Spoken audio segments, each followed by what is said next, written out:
Battlefield Podcast.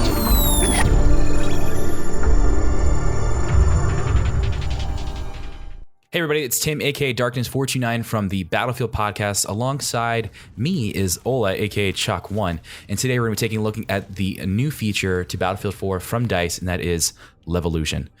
So in a nutshell, Levolution is pretty much a dynamic map changes. Not always will it be a large tower collapsing and changing the way a map looks. It can go anywhere from that to metal detectors going off or lights being turned off and on inside a building. Yeah, I think one of the big things that obviously stood out as a big feature selling point of Battlefield 4 at E3 was that skyscraper coming down. You can basically have it brought down by destroying several weak points. They're going to have several of those on different maps, different structures, whether I would imagine maybe it could be a bridge of some sort. I didn't want to speculate in the facts video, but I'm doing it anyways.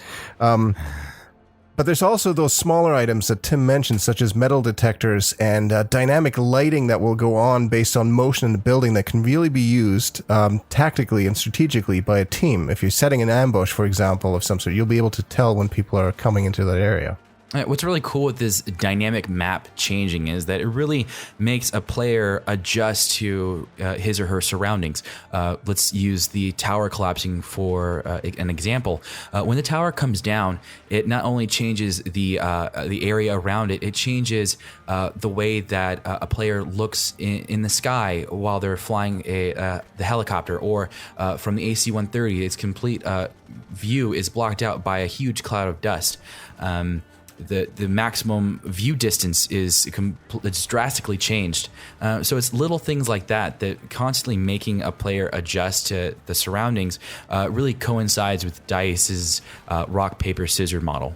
Yeah, and I think it's actually going to be really interesting to see this come to the forefront in organized games, where team play is really an issue, and it's a focus of the game, whether it's a level BF tournament of some sort, or even just a well-organized public match. But the changes to where those capture points are can drastically change the flow of the game. I mean, that skyscraper, which is obviously one of the reasons it was used, it's not only visually stunning, but it's also a really good example of how, if you can't capture the flag on top of the building, you have the option to try to bring the building down and try to take over on the ground.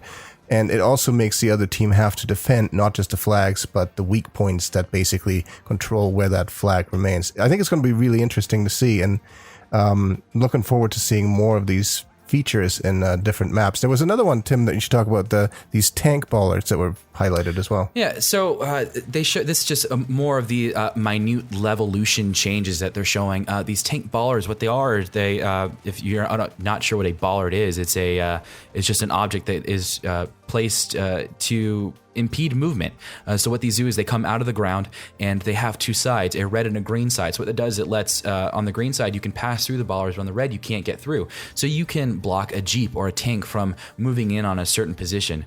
They also have a trigger or a button that is able to interact with the ballers, and it also has a refresh time, so you just can't raise and lower the bollards over and over and over again. All right, well, that's it for this episode with Levolution. Keep in mind, it is still in alpha, so as we go on through the progression of alpha and beta and final product, we'll be learning a lot more about Levolution, so please make sure to stay tuned. More from the Battlefield Podcast.